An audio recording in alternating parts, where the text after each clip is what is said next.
আসসালামুয়ালাইকুম, hi there. আজ আমি আপনাদেরকে ঈদ স্পেশাল একটা ডেজার্ট তৈরি করে দেখাবো। চলুন দেখে নেই। প্রথমে জর্দা তৈরি করার জন্য পর্যাপ্ত পরিমাণ পানিতে 2টা এলাচ আর 2টা দারচিনি দিয়ে দিলাম। এরপর এতে দিয়ে দিচ্ছি স্বাদমতো একটু লবণ, একটা কমলার খোসা দিয়ে পানিটা গরম করে নিব। পানিটা হালকা গরম হয়ে গেছে, এখন এতে দিয়ে দিচ্ছি হাফ চামচ জর্দার কালার। পানিটা ভালো করে ফুটিয়ে নিব চাল দেওয়ার আগে। ভিউয়ার্স, পানিটা ভালো করে ফুটিয়ে নিয়েছি, এখন এতে 300 গ্রাম পোলাওয়ের চিনি গুঁড়া চাল দিয়ে দিচ্ছি। এখন এটা ভালো করে সিদ্ধ করে নিতে হবে মিডিয়াম আঁচে। আমি যতক্ষণে সিদ্ধ করে নিচ্ছি, নতুন ভিউয়ার্সরা প্লিজ আমাদের চ্যানেলটা সাবস্ক্রাইব করে দেবেন। দেখুন সিদ্ধটা হয়ে গেছে। এই চালটা একটু স্টিকি রাখতে হবে, মানে একটু বেশি করে সিদ্ধ করতে হবে, কারণ আমি যে জর্দাটা তৈরি করব ওটা একটু স্টিকি করব এর জন্য।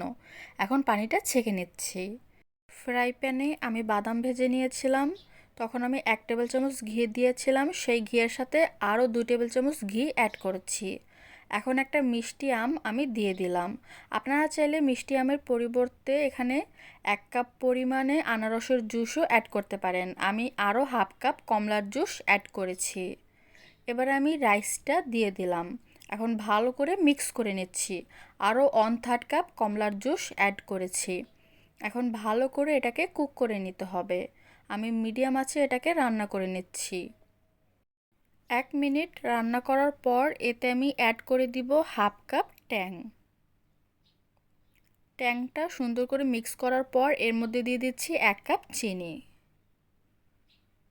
চিনিটা দেওয়ার পর কিন্তু রাইসটা অনেক বেশি স্টিকি হয়ে যাবে।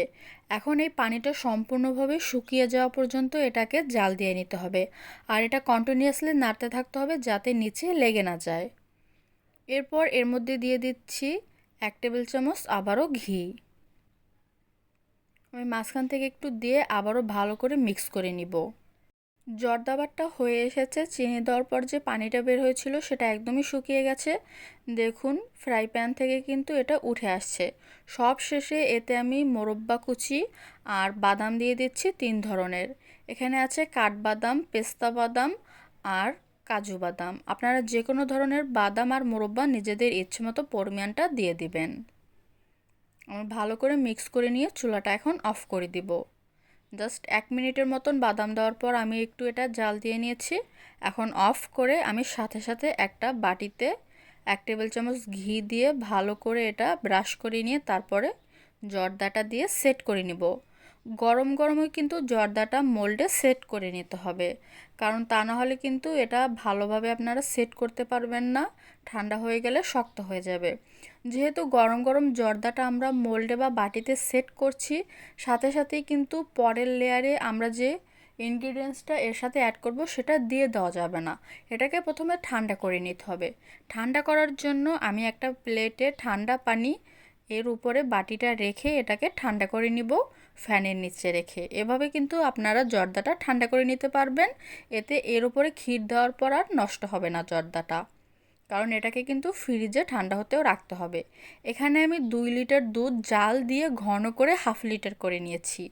এরপরে আমি এখানে চিনি গুঁড়ার চাল গুঁড়ো করে নিয়েছি, তারপর 2 কাপ পানিতে 4 টেবিল চামচ এই চালের গুঁড়াটা মিক্স করে এই হাফ লিটার দুধের সাথে অ্যাড করে নিব।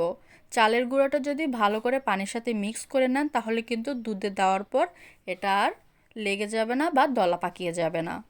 আস্তে আস্তে ভালো করে গুলে যখন এটা দিয়ে দিবেন তখন দেখবেন এটা একদমই দলা পাকিয়ে যাবে না, ভালোভাবে মিশে যাবে।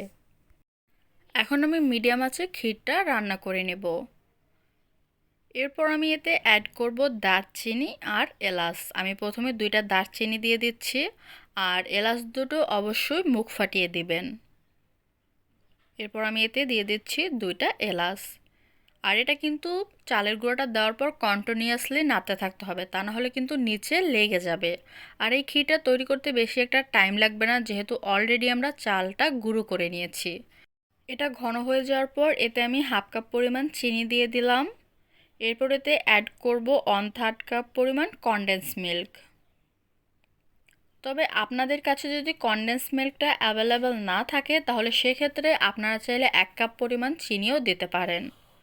আমি মিডিয়াম টু লো আছে জাল দিয়ে এটাকে একদমই ঘন করে নিয়েছি। এখন চুলাটা অফ করে ভালো করে ঠান্ডা করে নিব। এবার একটা ফ্রাই প্যানে আমি দিয়ে দিচ্ছি 2 কাপ পরিমাণে পানি। আমি জেলি তৈরি করব, এখনও চুলাটা অন করিনি। 2 কাপ রুম টেম্পারেচারে থাকা পানিতে আমি দিয়ে দিব ফস্টার ক্লার্কের জেলি। আমি এখানে ব্যানানা অ্যান্ড স্ট্রবেরি জেলি নিয়েছি। প্যাকেটটা খুলে আমি জেলিটা দিয়ে দিচ্ছি। আর এই প্যাকেটের গায়ে কিন্তু দেওয়া থাকে কিভাবে আপনারা জেলিটা তৈরি করবেন, সেই ডিরেকশন অনুযায়ী আপনারা জেলিটা তৈরি করে নিতে পারবেন।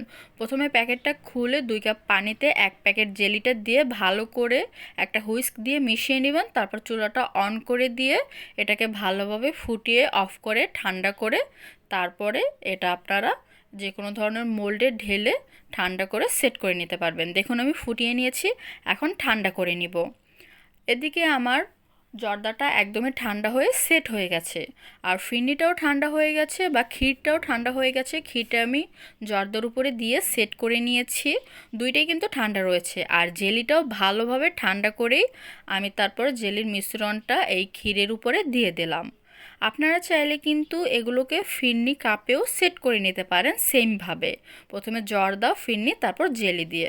আমি এটাকে ফ্রিজে ওভারনাইট রেস্টে রেখেছিলাম, তারপর সকালে বের করে উপর দিয়ে ভালোভাবে সুন্দর করে ডেকোরেশন করে নিয়েছি বাদাম এবং স্যাফরন দিয়ে। আপনারা চাইলে যে কোনো ধরনের বাদাম ইউজ করে এটাকে ডেকোরেশন করে নিতে পারেন। এখন আপনাদেরকে কেটে লেয়ারটা দেখিয়ে দিচ্ছি। অবশ্যই কিন্তু এটাকে ওভারনাইট আপনারা সেট করে তারপরেই সার্ভ করবেন। এটা খেতে কিন্তু দারুণ ইয়াম্মি হয়। অবশ্যই বাসায় এই স্পেশাল জেলি ক্ষীর জর্দা আপনারা ট্রাই করে দেখবেন। ইনশাল্লাহ আপনাদের অনেক পছন্দ হবে। সবার ঈদ অনেক ভালো কাটুক। আল্লাহ হাফেজ।